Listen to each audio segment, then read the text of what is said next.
Hi guys, this is Blaine Saunders, and today's discussion will be about VR and where it's heading, and where I think the two main options of VR will lead into the future with games, and how development might change overall in the next 5 years, maybe six.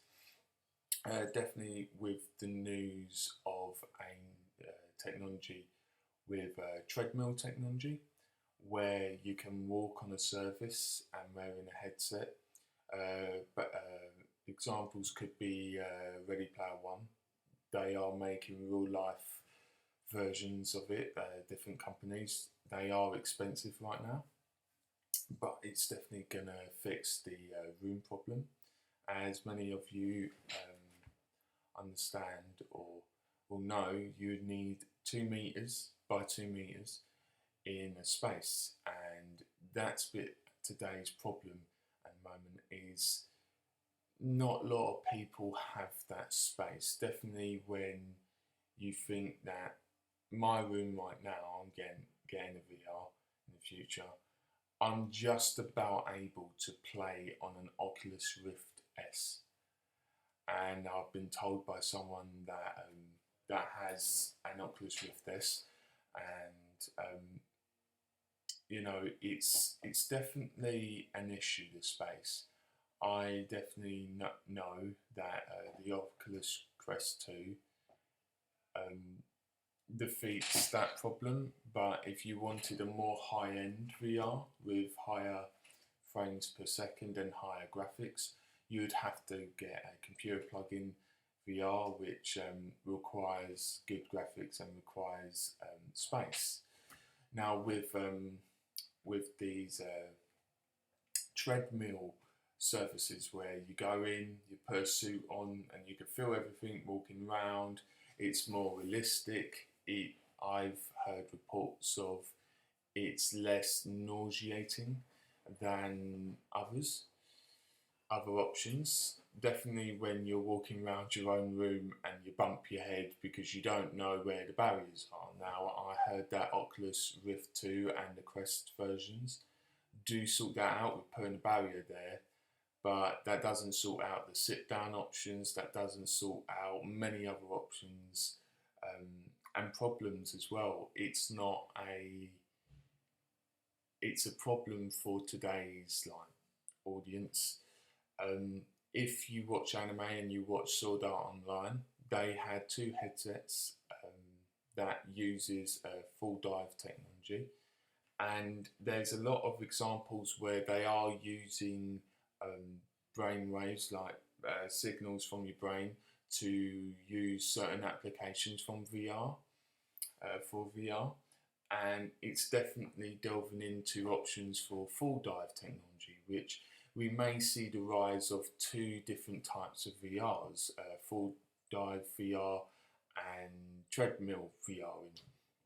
Now, with the full dive, if you watch Sword Art Online, you'd know what I mean, but if you haven't, is where you put a headset on, plugged into a computer, if it's next to your bed or anything like that, you lay on it, you shall Starlink or something to that ends, and it sends you into like a deep sleep phase where you're sent into a pre-programmed world and you can feel, touch, and learn things. It's like it would simulate what we are doing now, sitting and playing games, but it'd be laying on a sofa in real life or a bed, wearing it and like moving around in this imaginary world that have been made, or the treadmill VR. And that seems to be the next step towards the future, the treadmill VR.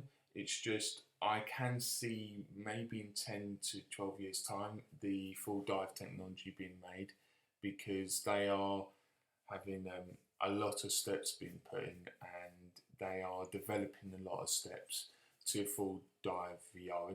In my opinion, I think the full dive VR would be better for the future because it requires no space at all, and it would feel like you're actually there rather than putting a headset on wearing all this equipment and walking around your room or walking on a treadmill, you'll be actually there with no weight. It seems that you're not wearing a headset, and you can like do superhuman things. You can do like, let's say they make a Lord of the Rings game, you could be like an orc or something like that. Let's say it's like the Oasis in Ready Player One, but only if they wear a headset on and they can go into full dive.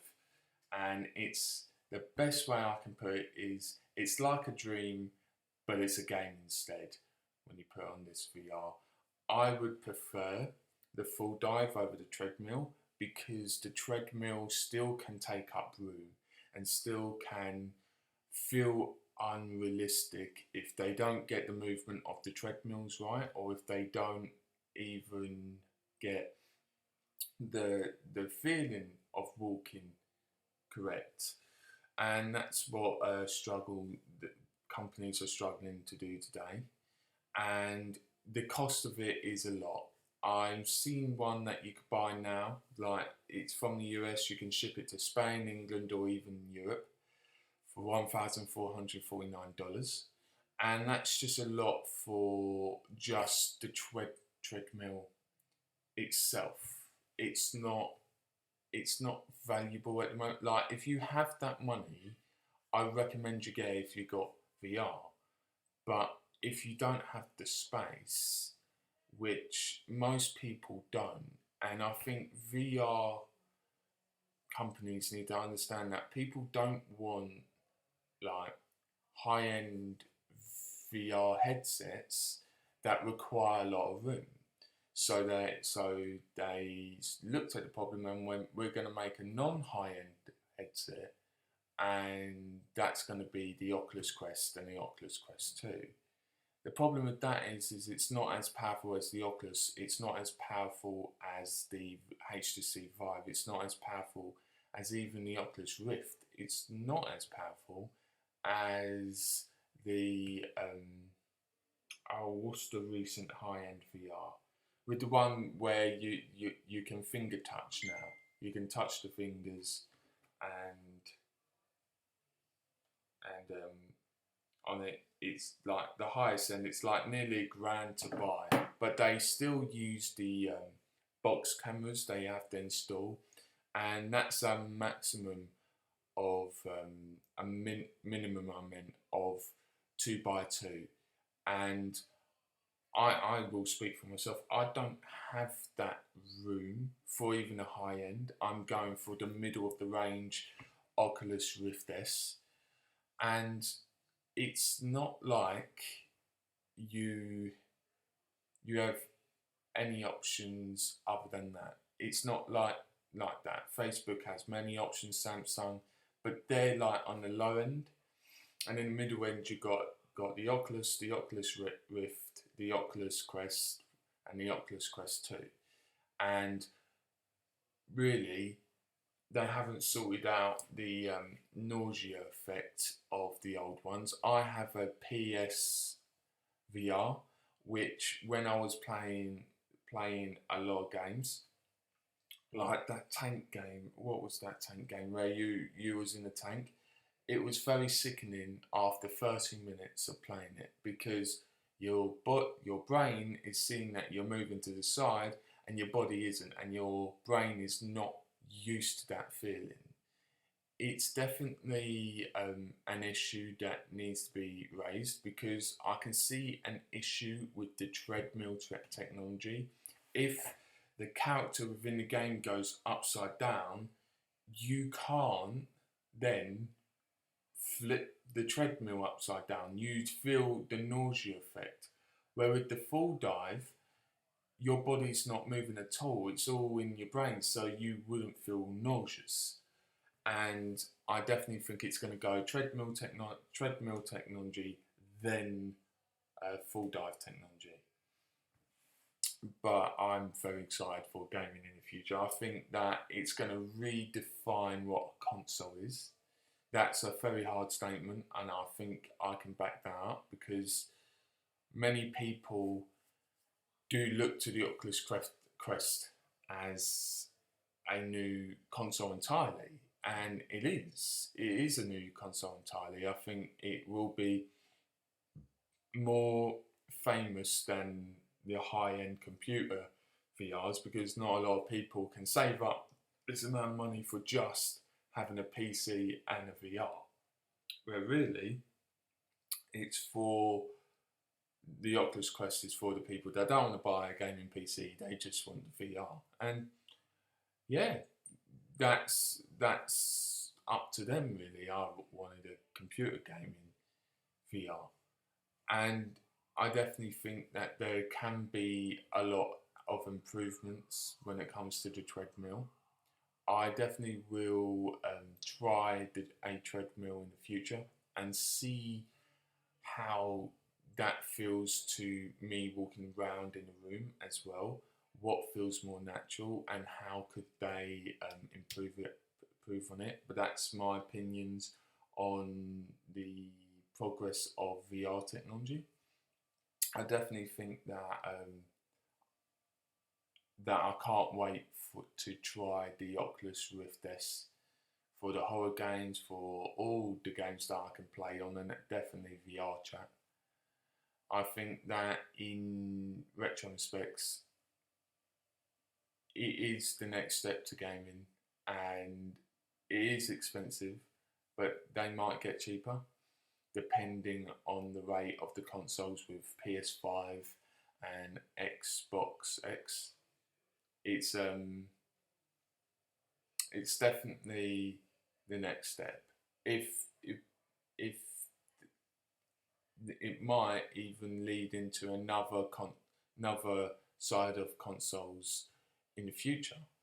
It's Nothing is impossible with the technology being developed, because there is nothing really that can stop them. I mean, with the proof of they can use your brain signals, with the proof of the treadmill as well, I think there is no better time than getting into VR, because the future it looks bright. That's my opinions for VR technology and where it's furthering. And I'm going to go into what VR in now and the problems that VR has now. VR has a lot of problems, definitely to feeling nauseous when you're in a game. A lot of people, not even like motion sick, are feeling motion sick on a VR, and that's not like that. There's something wrong up in there, and the room, like I highlighted before, the room for VRing is a lot of space. Definitely, if you have a bedroom that isn't exactly 2 by 2 meters, or you don't have space for 2 by 2 meters, it's not built for like friendly use. It's not built for the VR of today. You would have to have a specific room to play it. Definitely the computer plugged in VRs. It's it's always 2 by 2 minimum. If you don't have that space, you go for the Quest. But I've played on a PSVR, and I played Robinson. I played a lot of horror, and I can tell you now, when you're in the zone, let's say, it is you're bricking it most of the time. You are bricking it most of the time, and your brain cannot comprehend what's real or not real, and you last longer. You will be scared for longer because you can't differentiate when you're in the zone. And it's definitely, PSVR has opened my eyes to how the VR horror community can utilize VR, and how every genre can utilize VR. And if the treadmill technology and even the full dive technology comes into it, it's going to be in another league. People be wanting to try a treadmill VR and also try a full dive VR when they come out, or if they come out, and it'll be a new piece of console altogether.